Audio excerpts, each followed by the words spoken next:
Debout Congolais, unis par le sang, unis dans l'effort pour l'indépendance.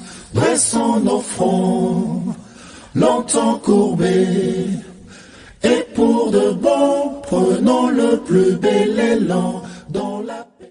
Bonjour à vous, fidèles téléspectateurs et à Tindika Télévision. Vraiment, na souhaité bino le bienvenu au pluriel. Bino nyonso, na souhaité bino vraiment la bienvenue.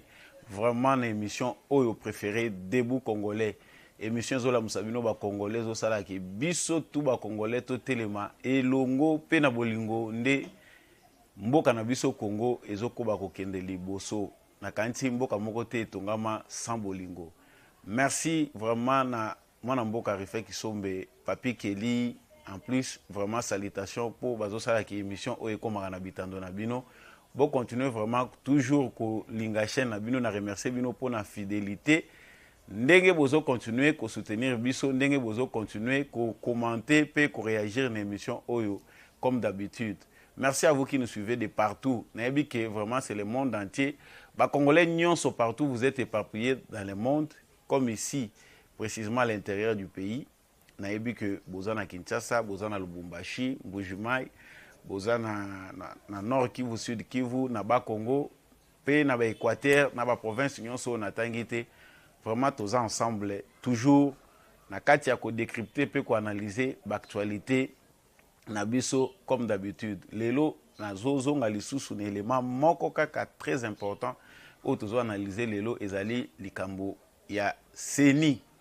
Seni na ba révélation à sika rencontre oyo ba confession religieuse Senko na ECC ba salaki na ba ambassadeur et puis information moko tozui à rencontre secrète, il y a Basango na quelques acteurs politiques pour essayer de balayer les divergences suite il y a la pression au bazwaki sur le plan diplomatique. Vraiment soyez branchés émission oyo eza révélateur eza na ba élément moko très important au bino bokozwa tout au long de l'émission oyo et puis toyeba quel avenir fumée blanche et salami par rapport à makambo ya Seni.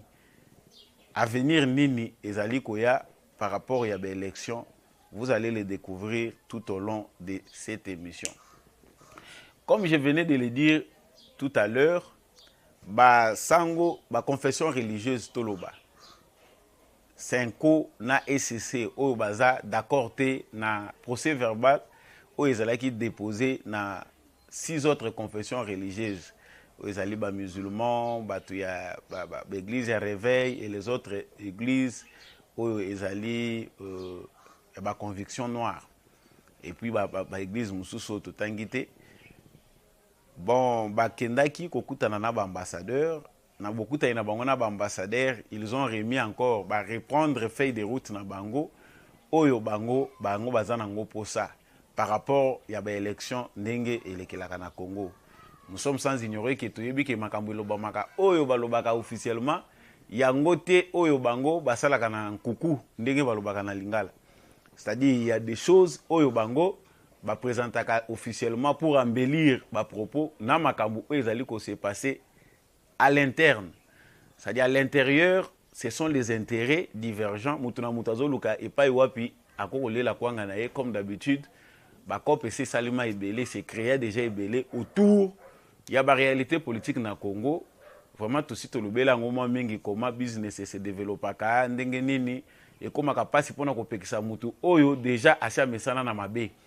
On a compris que comme na ba émission na biso passé, ba sango na bato ECC batikala ki vraiment camper na ba position na bango voire même contre oyo Vatican sengaki bango que il faut obligatoirement ba trouver conclusion ba trouver compromis oyo komema kimia na mboka ba meka kobima na makambo eza ingérence politique ba se prononçaka comme église au lieu ba salaka politique active mais bango ba yoka ki angote mais awa suite ya rencontre na bango na ba diplomate oyo ezali ba ambassadeur américain ambassadeur à l'Union européenne et tous les autres pays ndenge tout monde ko citer ba présenter ki agenda na bango ba lobby il faut que délais à la respecter. Et puis balobaki c'est là où l'ambassadeur américain a qui maloba pona koyebisa bango que il faut bango ba confession religieuse ba se tenir kaka na rôle ya observation, c'est-à-dire l'élection bango rôle na bango église comme société civile ezali mingi ya observer côté la makambo ko dénoncer ceux qui mabe ezali, mais bazala plus beaucoup impliqué comme des acteurs na kati ya makambo oyo eza ko salema autour ya l'élection. Ça c'était oyo ba recommandation bango bazwaki de près ya ambassadeur américain. L'ambassadeur de l'Union européenne comme azalaki parmi bateau ba tireur de ficelle mutoyo azali ko appuyer makambo basango bazo sala parce que to ko répéter te makambo yo déjà tolobaki ba Union européenne na politique na bango banda inde ko sala chantage na bango derrière la muka na makambo oyo bato ya senko bazo sala parce que ba cheminaki basalaki nzela na bango lisanga ba uta na bango bandakala. Alors suite il y a imposition, il y a veto toloba force américaine. Amérique a plus de voix à s'imposer que les Européens. Yango basango bayokaki. Ko salela yango to moni maloba na bango et bandi ko s'améliorer petit à petit. Moni balobi non baza déjà d'accord avec le gouvernement na oyo ba meki déjà ko sala comme plan par rapport à Kosilisa, opération enrôlement en 2022, mais chose grave, il fallait que Bango saluer l'opération d'identification nationale, mais Bango plus se concentrer dans les Cambouéta, les caca, question il y a élection. Donc là on comprend que beaucoup plus basango na bato bande ko nimé bango politiquement souci na bango ezalika que élection ba ko objectif au bango bazana ngona mutu ya kolongola Félix Tshisekedi na pouvoir, mais c'est pas là notre question d'aujourd'hui. Question na biso ezalaki pona ko analyser pe ko pesa une information par rapport à ce qui se passe. Alors qu'est-ce qui s'est passé?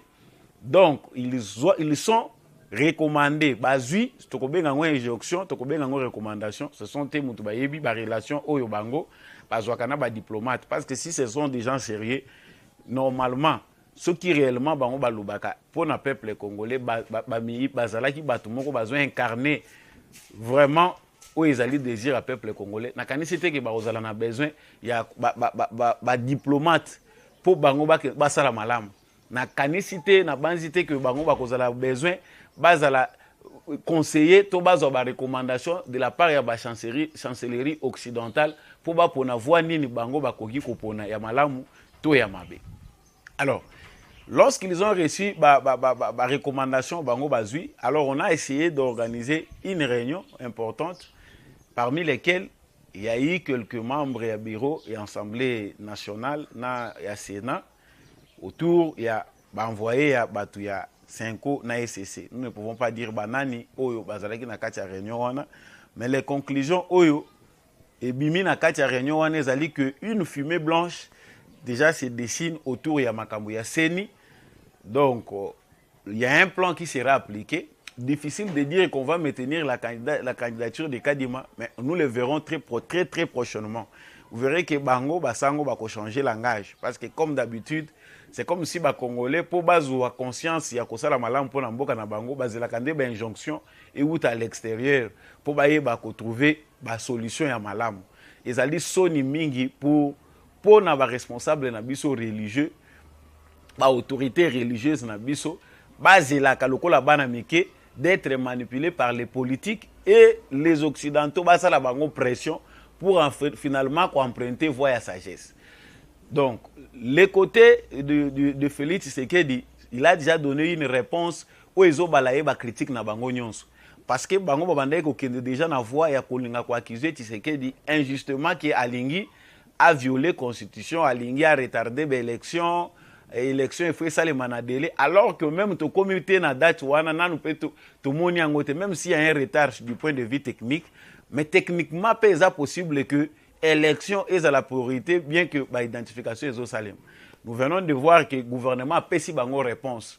C'est-à-dire même la marche qu'il fallu la organiser, la marche à la Mouka, ils ont les sous-naissance nangote. Même les diplomates, il y a l'Union européenne, oyo bazala qui réticent, o balingi basé la Tshisekedi du chantage pour n'avoir intérêt na bango, ba comprendre que Tshisekedi a déjà répondu sagement. aza na santé à kolinga ko s'éterniser na pouvoir, il a montré que comment les élections auront lieu en 2023. Donc bato baza côté à politique, il faut bâtir la distraction, va comprendre déjà que Tshisekedi a satie bango dos au mur. Il y aura bel et bien élection et puis na délai prévu. Même si moi mikoleko koleka ba moi koleka wana, cela ne va pas aboutir à mener à un dialogue parce que il a la volonté de le faire pour na ko balayer ba critique na bato bazolinga ko profiter na sima ya bandeko na biso baza animé na motema mabe pour ba mona voix nini oyo bakoko continuer ko nuire na République démocratique du Congo. Donc cette rencontre là a eu lieu et puis ba tractation ebele salemaki les concessions comme Nassina Lobango ne bandeli. Il y a difficulté lorsque la force oyo ezali au-dessus ezali ko représenter changement. Alors bato bazaka na statu quo ceux qui baza au sommet automatiquement bazaka obligé ba se déplacer. Ce qui fait la différence ici ezali que la vision qu'a mené Tshisekedi, sa façon de faire les choses, culture naïe ya ba démocrate, ils ont fait sa passe na ba adversaire naïe. On ba imputation moko dommageable que nous avons besoin de retarder l'élection, s'éterniser au pouvoir, il a échoué, chantage, on fait toutes les campagnes qu'on fait de Tshisekedi. Mais la réponse est là. Mutu moko te aza kozwa réponse oyo parce que on a déjà publié ba pesi plan na bango gouvernement asa lobi ka za prêt ko disposer déjà ba fonds. L'identification ne va pas retarder les élections. On a mis par priorité d'abord l'enrôlement des électeurs. C'est-à-dire d'ici la fin de l'année, d'ici mi-2022, les Congolais n'ont pas carte d'électeur. Ce qui peut déjà pousser les gens à déjà se préparer pour aller aux élections. Et c'est là, l'identification ne sera pas un blocage dans Makambo Italie l'élection. Déjà au moins techniquement parlant, et les plans qui est déjà établi, n'a pas expert. Oyo tozo mona oyo na Félix Tshisekedi etikali ko sale maté na régime ya Joseph Kabila ko répondre positivement boy. Mais malheureusement bande kona biso lokola baza animé na mauvaise foi, Senko, ECC, les autres de la Muka, ils continuent toujours ya kolinga koya par manipulation, diabolisation pour montrer aux Congolais que Tshisekedi n'a fait rien, il veut s'éterniser au pouvoir. Ah, j'ouvre une parenthèse. Quand on dit que Tshisekedi n'a fait rien, au moni avantage au mutazana ngona pouvoir ezalaka ke makambo ya zo kanisa na makambo susu azo sala musika batu o bazo bima lokwa ba opposant na bazaka na tango mona ngote. Tshisekedi est en train maintenant de réaliser toutes les promesses promises na ba Congolais. Ça dit na minute oyo Tshisekedi a omona ngolo kola makelele parce qu'il a laissé le gouvernement répondre positivement na ba question na bango. Awa komi ko réaliser. Vous voyez que a touché point à ba militaire a sali na likambo moko. Maintenant, ce sont les étudiants Oyo Babis Nabango, bientôt donc rentrée académique Oyo, les étudiants bakozala na ba moyen de transport ya ba étudiants pour na ko se déplacer. C'est encore une première régime union se passé tout moni angote les étudiants na ba condition bazo sala. On comprend que Tshisekedi est en train maintenant de réaliser très rapidement les promesses Oyo ya salaki na ba Congolais. Donc, ce qui reste à Tshisekedi ici, c'est de faire un boom social. Mais les détracteurs, c'est comme si ils comprendre la réalité. Ils veulent toujours faire un chantage, faire du sabotage, se préparer. Quand la Mouka veut organiser une autre marche, il faut appeler son objectif à marche. Visiblement, ils ont déjà que tu as 5 ans, la même mesure d'onde. Parce que ici, les réalités diplomatiques font que les CC et la Senko puissent se replier. Batika, oh, il faut Salema et Salema. Donc ici, on doit s'attendre à une observation de la part de la confession religieuse. S'il y a des confessions religieuses dignes, il faut se constituer en mission d'observation des élections. Préparation de nouvelles tricheries, ils ont fait leurs recommandations. Ça veut dire que dans aucun pays du monde, c'est ni dépolitisé. La politique est en CENI. Comment peut-on prendre CENI, un instrument et organisation de l'élection appuyé na Union européenne na batu moko malveillant. Et c'est logo istikala ko sali manamboka mon côté. Mais chez nous au Congo, parce que on sait que ils qui règne obscurantisme, ils veulent encore traîner les Congolais toujours na politique il y a mensonge, il y a diabolisation, il y a cadrage na désinformation. Ba Congolais ba dire la kaka flou, ba comprendre ce qui se passe alors que et là que ko préoccuper bango plus ezali ba intérêt na bango au détriment ya ba intérêt ya ba Congolais. Donc nous Congolais devons comprendre que ici Tshisekedi c'est pour la première fois qu'on ait un président qui a une oreille attentive. Lito Yakoyoka quand même si ba critiquer ba critique on est positif, il répond. On n'a pas un président ici ndenge ba tumusu bazolinga ko présenter sous un mauvais jour que azali ko sala makamuka kana de manière dictature. Ezobi ma dictature na misu na bango parce qu'il ne veut pas céder na manière de faire, na façon de faire au bango ba memela ki makamuna kala. Donc comprenons ici nous Congolais qu'il est important yakolata lunette yasika. Lunette yasika là qui que comprenons aujourd'hui les réalités pas comme Kabila nous les a laissés. Et là ils ont provoqué la crise lelo na mboka na biso ezali parce que tout le monde continue toujours, la majorité ya bato bazo continue toujours kota la makambo na lunette ya passé. C'est-à-dire makambo elekaki na kala ndenge nini, vous devez toujours continuer à voir les choses de cette façon-là. Donc les confessions religieuses ba recommandation bango ba sali par rapport à loi organique où ils ont porté fonctionnement à CENI. D'ailleurs, c'est une honte. Par recommandation à loi organique, les lois, ils ont makambo et sali makana parlement où ils ont ba représentant valable et peuple congolais na kati ya ba institution. Ben ils ont m'embêté mais tango bango ba komi kolinga mingi politique active au lieu basta la musala na bango ils ont religieux. Même une parenthèse où ils ont pona kosuki sa awa. Si aujourd'hui au Congo tozali na batu ba autorité religieuse toutes les confessions confondues, que ce soit l'église de réveil, que ce soit les protestants, que ce soit les moussous, oyo bakoyi kola que ça congolais, malamu ezali wapi, mabe ezali wapi. C'est-à-dire aujourd'hui muyibi, détournement ezali vice, moko ezali konyoko la ba congolais. Donc partout nous avons des gens tant wazo yi bazo linga ba acclamer ye, azo linga batu ya village na ye ba appuyer ye na muyibi na ye. De sorte que ceux qui balingi ba tia maboko likolo na ye, omoni un groupe de gens manipulés, inconscients. Nous condamnons arrestation arbitraire, dénonçons justice moko sélective, tout ce qu'on est en train de dire là. Congolais sortons de l'aveuglement. Tobima na monde oya obscurantisme oya bamela ki biso pendant 18 ans, règne moko obscur. Ya kocha ba Congolais na kati ya mulili, bango bazo continuer ko sala makambo na bango. Aujourd'hui qu'on veut que les choses soient claires, Congolais nyonso amonango malamu, bazolinga ba continuer ko maintenir biso ba Congolais na ba chaîne na bango ya aveuglement. C'est ce que l'église devait faire. Ngana kanti soki ba église lelo ba se consacrer na musala ya côté ya ba fidèle na bango que moyibi ezali péché.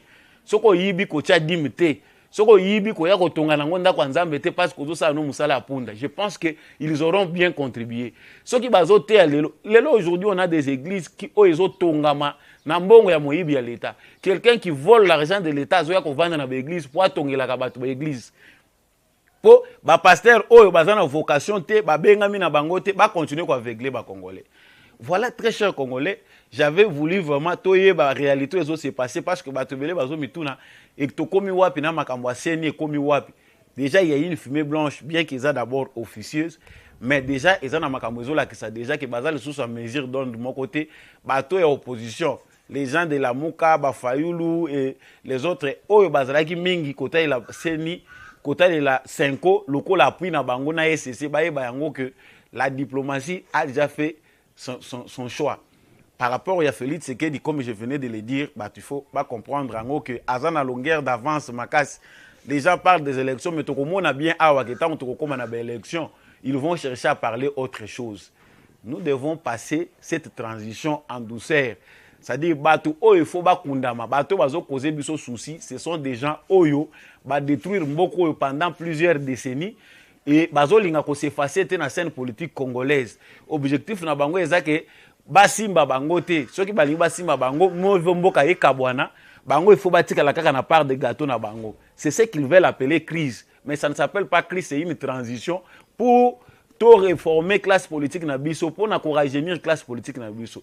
Donc batu nyonso na ba région na bino place bozali, vous devez être éveillés. mon côté oyo parce que ce ne sont pas les gens qui vont permettre de se développer, ce ne sont pas les ministres de votre région, ils ont ministre de la province na binoté, ils ont gouverneur ya wuti na ye territoire mon côté mutakosa la qui va se développer. Lui a un problème, ce cas au service de l'État, il faut abundapo l'État est à la malamu fonctionnement na est à la malamu ba institution fonctionner convenablement. À rendre ba contre ba congolais nyons mais n'est pas là pour ya kosomela bino batol et église et panzani na village. Comprenez les Congolais, nous devons changer nos mentalités. Plus biso tozo za la kabazoba ya ba politiciens oyo ba vendeur de rêves bazo ya kokosa kabiso po ba matali kolo ya ba dona biso ba kende ko s'enrichir davantage. Plus nous retardons notre changement. Ce qui te change la mentalité na biso na kanisi Congo et qu'on continue ko kende liboso Congolais tous à la côté les mains debout Congolais pour être mboka na biso ko ba ko kende liboso. Merci à vous vraiment ceux qui bolanda kingai bo continuer ko soutenir émission na bino. Vraiment merci à l'équipe technique qui accompagné ngai ndeko Chako na ndeko Mike ko bazalaki na technique. Quant à moi je vous dis au revoir et prochainement.